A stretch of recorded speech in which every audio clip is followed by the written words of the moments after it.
we do this dance every single October. And it's exhausting. It's the same music. It's the same steps. It's the same complaints. See, it's one thing to lose and not win championships, and that's unacceptable based on their standards, right? But every time the Yankees get knocked out in the playoffs recently, they look like the grossly inferior team. It's never close. It's never like you watch 3 games or 5 games or 7 games and say, man, the better team, boy, it was tight, flip a coin, they got a little blue base hit, Yankees went home. 22 Astros, miles better. 24 Dodgers, miles better. Now, I didn't think that Toronto was miles better. I thought that Toronto may have been better. But the way the Yankees play, it's the same stuff. The Ks, the untimely errors. There's not enough home runs because the pitching gets better. And here's what we're going to do today. I can already tell you the script. This is what's going to happen for basically 4 hours or the entire day on the Fan. All the calls, fire Boone, fire Cashman, all the complaints. All right, fantastic. Even if they did that, right, which they won't because nothing's going to change. But even if they did, nothing is going to change because too many people, here's the problem, Sal, too many, and Alex said it last night as well, too many people in the front office who don't know a damn thing about baseball. They have juice, and they have Cashman's ear, and they have Hal's ear. So I know that there's a lot of layers. Who do you hold on to? Who do you let go in terms of the players, the free agents, the mechanics of the game? I understand that. But the frustration, even though I'm sounding frustrated, which I am, the frustration dissipates each year because you almost become desensitized to losing the same exact way. Yeah, but to me, it is not the same exact way. I thought last year they beat themselves, and they were kicking the ball all over the place, fumbling the baseball all over the place, whatever it may be, sloppy on the base pads, running into outs, just not being a fundamentally sound team, and mistakes are going to happen. Last night that happens with Jazz. Obviously, it's not good. It's a big spot, and Jazz plays, half the time with his head up his rear end. His 30-30 season, you could take that and throw it in the trash because you watch him in a big spot, and that's what he does. Like, give me Clement all day long over. I don't even know what Clement's season numbers were. Yeah, he's a baller. I'll take him over. But then Jazz has the athleticism and the 30 home runs and the 30 stolen bases, and everybody falls in love with him. But then he does that. But this is bigger than just one error. So we could focus on that and say, well, the sloppy Yankees. That to me would be not reading this situation the right way. This team was built to mesh. The one thing they didn't do in this postseason was hit consistently enough. Like, there's no excuse. I said it. Toronto was a better offensive team than Boston. So we knew that coming in. What I didn't anticipate was twofold. The Yankees starters, which are getting paid a ton of money, the Yankees starters with Fried and Rodon in particular not doing the job. And even more than that, the Blue Jays pitching, shutting down the Yankees. Like, you want to say one thing with you, Savage. Okay, fair enough. Didn't know about this kid. Nobody knows about him. Here he is bursting on the scene. Was as nasty as they come first time they see them. How do you excuse a bullpen game shutting down the Yankees at Yankee Stadium? That can't happen. This big, bad Yankee lineup with 30 home run hitters up and down the order, they can't even score runs. That can't happen. So to me, it's not the same way. Now, that has been something that has plagued them in the past. Yes, not this version of the Yankee team, though. Last year, their issue was the fundies, the little things. People mocked them for it. They cleaned that up with Plan B. They didn't hit in the postseason this year. Well, to me, when I talk about like the repeated offenses, if you will, it's the empty at bats. And listen, yes, the Yankees became a better defensive team this year. Bellinger with a great play. That was a very tough play.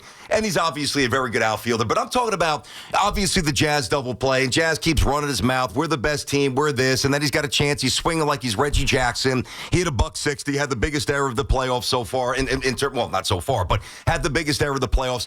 The Yankees consistently, whether it's this year, whether it's last year, whether it's 2022, we can just keep going backwards and backwards and backwards.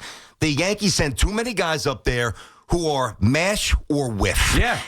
And to me, so what I'm talking about, that's the philosophy of the organization that clearly, like, you saw it head on, their philosophy versus the complete opposite. Yes. And you saw which one worked. Oh, there's no question. And listen, it's funny because a lot of people still tell us, well, some of these stats don't matter. It's antiquated. I understand that there's an emphasis on other aspects of baseball, whether it's the OPS, the on-base stuff, understood clearly. You give me a team that puts the ball in play, play or fouls off 5 or 6 pitches, even if they make out, they are forcing the opposing pitcher to labor. They are seeing more pitches, so they're next at bat. If that pitcher's still in, they've got a better read. The guy who's on deck, and when you see them looking at the iPad, when you give a 7-8 pitch at bat, you have a better chance to have success when you step in the batter's box. Last night, bases juiced, Austin Wells' first pitch, he swung. I mean, what is we texted he doing? about that. Yes. But that's what I mean. I understand that baseball is hard. I understand that baseball is random. But the Yankees make baseball look harder for a really good, they're not a great team, for a really good team. Their low points are lower than any really good team. Now, I'm not sitting here watching every pitch of the Padres or the Cubs or some of the other series, but I would almost venture to guarantee that there's no really good team that looks one way during the season and then just has a complete drop-off. Dude, they're lucky they beat the Red Sox. If Durant doesn't drop that soft liner with Judge and the play down the line with the pop-up, like they are lucky that they beat the Red Sox. The Red Sox just don't have the lineup, especially being banged up. But they still could have lost that series. Yeah, well, understood, but they didn't. I mean, they won that series. You got to give them credit for that. I will say, though, at their high points, and this is where people like myself got sucked into this, the Yankees' high points, like the appeal of the Yankees is that the lineup at any moment, one swing of the bat, and we've seen it a million times over for years, especially at Yankee Stadium.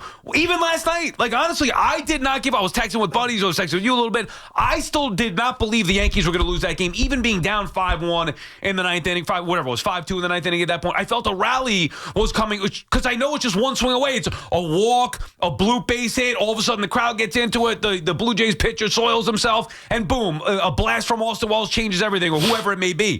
That's where they're elite, is that they're dangerous in the batter's box where one swing can change the game. So when they're on, it looks like, oh my God, here we go again. Yankees mashing home runs. When they're off, that's what you see. And far too often, you're right. In the regular season, it's different. Look at the numbers than it is in the postseason. And that can't happen. I did think it was going to be different. I didn't think Toronto had the pitching to quiet the Yankees. They shut them down. Toronto dominated this series. The old Yankee teams would have absolutely destroyed this Toronto pitching staff. They would have whacked them.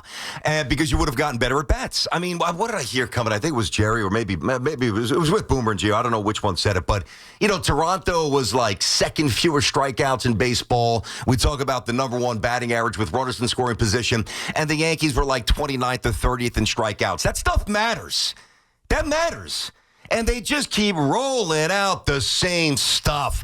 And the bottom line is this too, Sal. Like, Aaron Judge, phenomenal. I mean, you can't blame him anymore. No. The excuse of, well, Judge hasn't carried them. Nope. That's out the window. Yeah. What he's done so often during the regular season, even 2023 when the Yankees didn't make the playoffs, when they ran into the wall in Dodger Stadium, he may have won the MVP that year, maybe, or finished second. And I believe if he doesn't miss 60 games, whatever it was, Yankees would have been a playoff team that year as well. I don't think they would have gone anywhere, but they probably would have made it. The point is that Aaron Judge has masked so much wrong with this team. You don't have a leadoff hitter. I don't want to see Trent Grisham on the team anymore. I don't care if Trent Grisham, unless he's the fourth outfielder, if Trent Grisham said, I love it here, I want to come back on a one-year deal, I don't even know if I want him back. And listen. By the way, he wouldn't be the worst thing, but you can't have him back leadoff to your point. You want to bat him 6, you want to bat him 7, you want to bat him 8, that's fine. I'm not saying there's no value. Right. You can sit him against lefties, tough lefties, but the flailing at soft stuff away. I would pinch hit for him. I don't know how Aaron Boone didn't pitch hit for Anthony Volpe. Yeah. I don't know how Anthony Volpe was allowed to hit, not the last time when Rosario stepped in and got a hit for him, not the second to last time. Listen, the Yankees have a major problem with their shortstop and center and other spots. And you know what? They deserve to lose. Here we go. Well, look, I mean, we have 4 hours to get to this, and we will get into it. It's, to me, the same thing that I was saying in season. I don't like the way that they're constructed, and that is exposed when you play a good team in a short series. Always is. But they keep getting away with it because you can't argue the regular season success. I said it last year. I didn't think they were good last year. They still won the division and got to a World Series. Now, what happened was the other teams got better, and the Yankees didn't change their philosophy. They also don't develop the young players, probably. There's a million things to get into with the Yankees. They could push back and say, yeah, well, playoffs are a crapshoot. We won 94 games. But then you look at the true disparity between the Blue Jays and the Yankees, and they were dominated in this series, the Yankees, by Toronto. BT and Sal on the Fan. Our friends at Town Fair Tire remind you that at Town Fair Tire, you always get the guaranteed lowest price on name brand tires from Connecticut to Maine. Nobody beats Town Fair Tire. Nobody. David is calling from Brooklyn, starting us off. What's up, David? Good afternoon, fellas. Or good morning, guys. How you doing? What's up, Dave? See, I was listening to BT's rant to start the show, and it just compelled me to call in because the Yankee standard is no longer winning a World Series. Their standard is basically pick on the bad teams well enough to make it to October, sell out the stadium for as long as you possibly can, and then get eliminated. And Cashman just wants to get to the Hall of Fame on that resume alone. His resume is basically, we make the playoffs every single year. How can you possibly hate me? Dave, hold on one sec, Dave. Dave, let me get this out. This is really important to me. So I hear a lot of people say that, and I don't think that you're fully wrong. I think the bigger issue is that when they go in 2 seasons, they actually think that they have a World Series team. So I know that people, you got 5 home games, you made some money, Hal's fine, he's not George. I know there's elements of that are very true. I think the biggest problem is they don't know how to build a championship team. It's proven. I agree. And it's the same thing every single year. They keep beating their heads up against the wall with the same philosophy of launch angle, hard contact rate, and terrible defense. But what good is hard contact rate if you're not making any contact? Yep. It's not good, David. It's an excellent point. Thank you for the call. It's why we've been saying the same thing for years.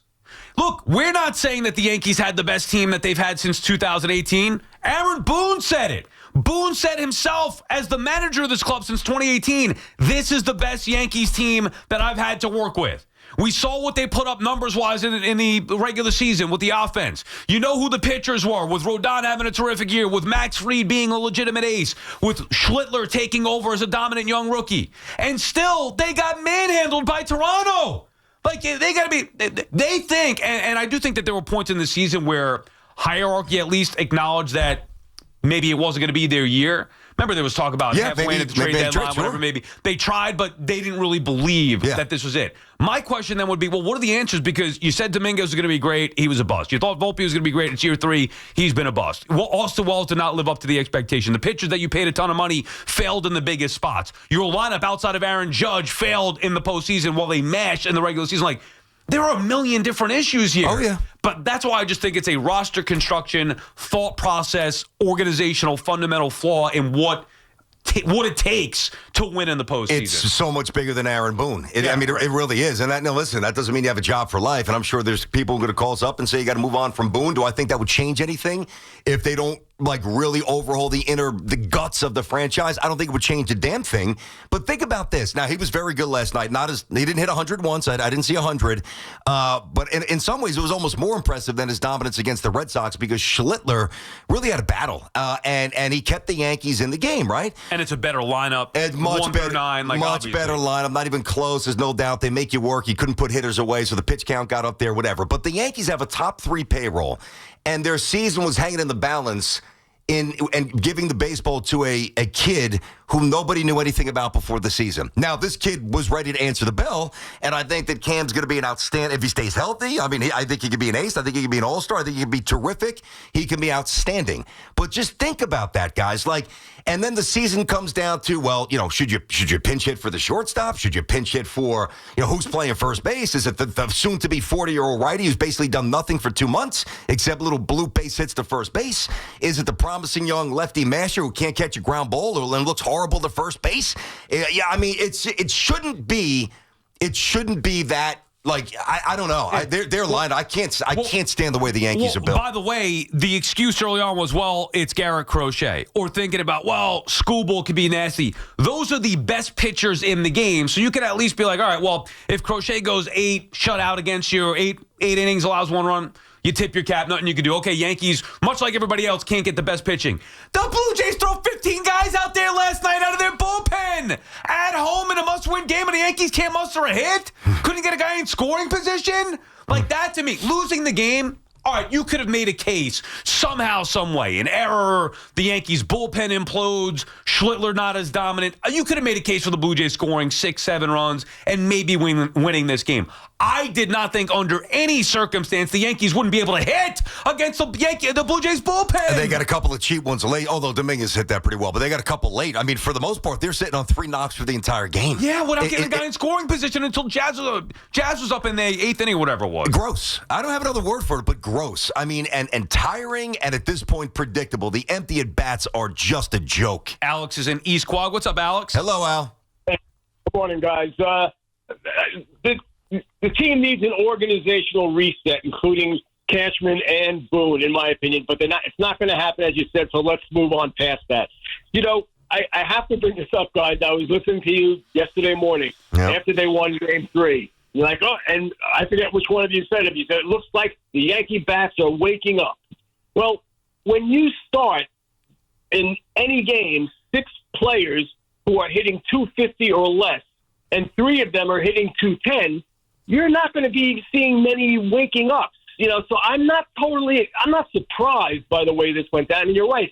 It's home run or nothing. That's like a dinosaur. Now look at this. The Blue Jays were slapping the ball left, right, center, everywhere. Mm-hmm. It's an organizational reset that's needed. But when you put out, look at the batting averages of this starting team. I know. And that's going to destroy Aaron Judge too. You wonder why he gets so many intentional walks. And you're right. Grisham at leadoff is insane. So you've got nobody getting on base ahead of him. And behind him, you don't really – I mean, Bellinger had a really good year. But Stanton is another hit-or-miss guy. Yep. So you don't really have enough They are. That's the point, Alex. We talked about it yesterday. But the problem is that they still have, as bad as they were in the postseason, and thank you for the call, they still have the potential to wreck a game once they step up there. That's the lure. That's the appeal. Not because it's made up out of somewhere. They did it this year. How many runs did they score in Major League Baseball this year? Where'd their offense rank? You go over the numbers all the time. They were number 1 at OPS, number 1 in bombs. Look at the power up and down the order. Other teams don't have that. 28th in whiffs. Trent Grisham, a guy with 34 home runs and was a lethal bat in front of Aaron Judge all year long, was as easy and out as there was in the postseason. Forget about the names and forget about the stats for a second. All right, close your eyes and just try to juxtapose the difference between